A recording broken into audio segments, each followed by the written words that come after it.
Viewers, the latest news about Ethiopia, Tigray, and Eritrea is that, which according to the latest reports received from several sources, the Tigray Defense Force soldiers have launched a massive attack on the forces in Welkait in western Tigray. At this time, reports are being received from several sources. Tigray Defense Force has launched action against the forces present in western Tigray. In the previous video, if you remember, I informed you that there are reports from several reliable sources that fighting is going on between Tigray Defense Force and Ethiopian National Defense Force in several areas on the Ethiopia-Sudan border. And according to the latest reports, Tigray Defense Force has launched massive action against the forces in Welkait. No reports have been received from Tigray Defense Force Central Command yet.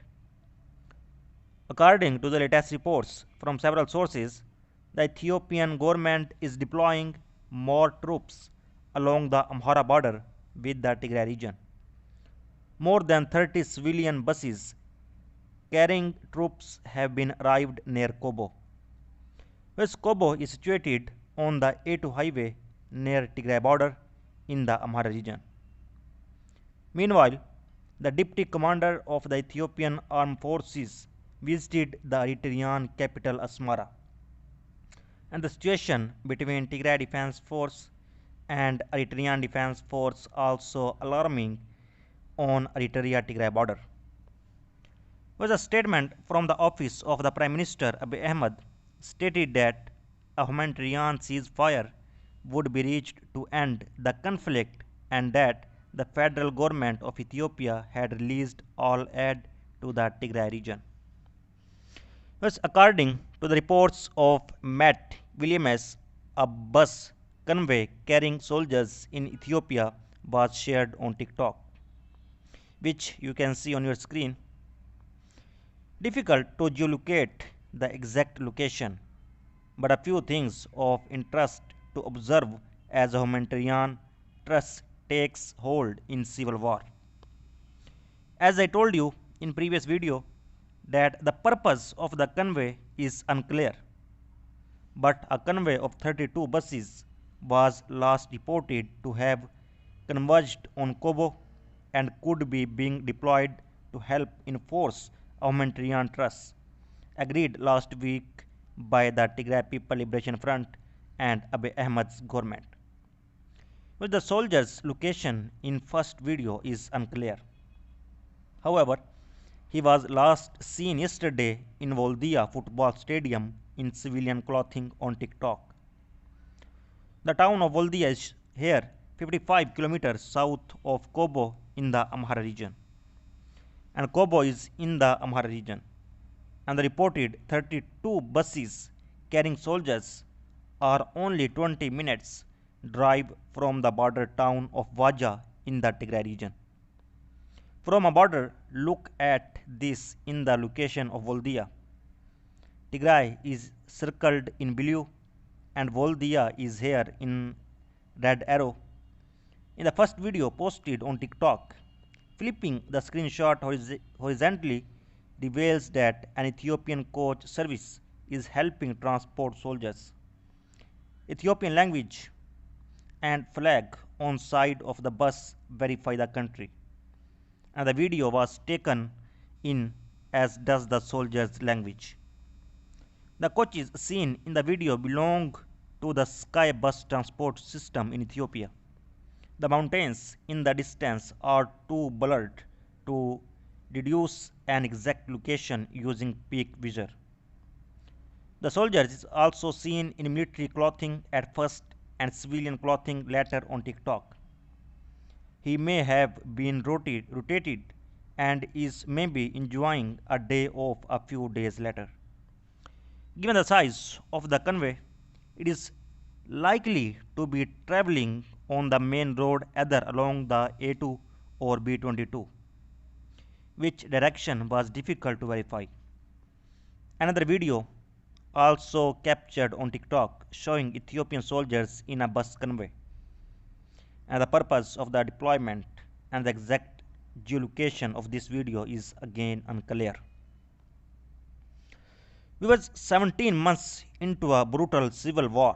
The Ethiopian government announced on Friday that it had declared a unilateral truce, ostensibly to facilitate the flow of humanitarian aid and end the conflict without further bloodshed.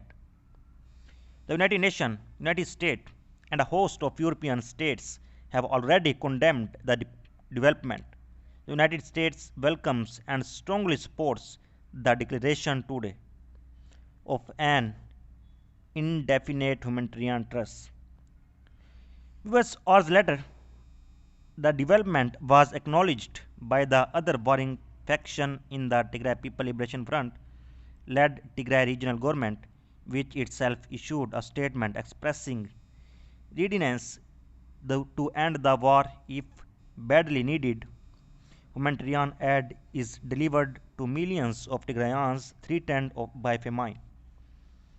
Thus, it is the first time since hostilities broke out that both sides have expressed willingness to halt fighting, a breakthrough of sorts in an atmosphere where threats of annihilation and even hate speech have become commonplace on both sides. US aid agencies have previously accused the Ethiopian government of enacting a humanitarian aid blockage to Tigray, where United States agencies estimate that some 40% of the region's 6 million inhabitants suffer from an extreme lack of food.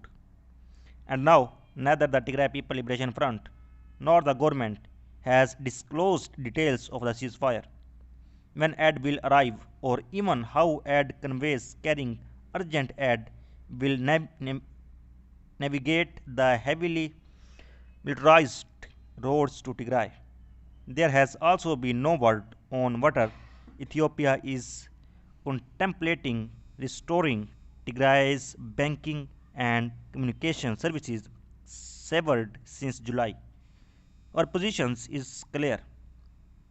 Fasiha, Tigray People Liberation Front advisor and a former Ethiopian diplomat, told Al Jazeera, "We are ready to observe a ceasefire for humanitarian operations and for public services to be restored. But there have been no developments on the ground until this day." Fasiha explained that the truce was not the result of any agreement and that despite ongoing peace talks, the announcement had caught the Tigray People Liberation Front off guard. Viewers, Billian Siom, spokeswoman for Ethiopian Prime Minister Abiy Ahmed, did not respond to an email requesting clarity on the matter.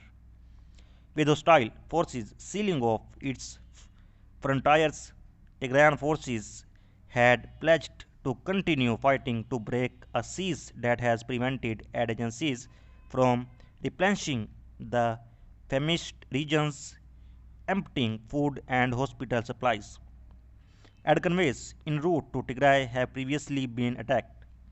Ethiopian police arrested 72 trucks drivers working for the World Food Programme last November, and further curtailing aid distribution without secure supply lines for aid workers. The ceasefire could quickly unravel. So viewers, so far the latest update. For more latest update, please subscribe channel. Thanks for watching.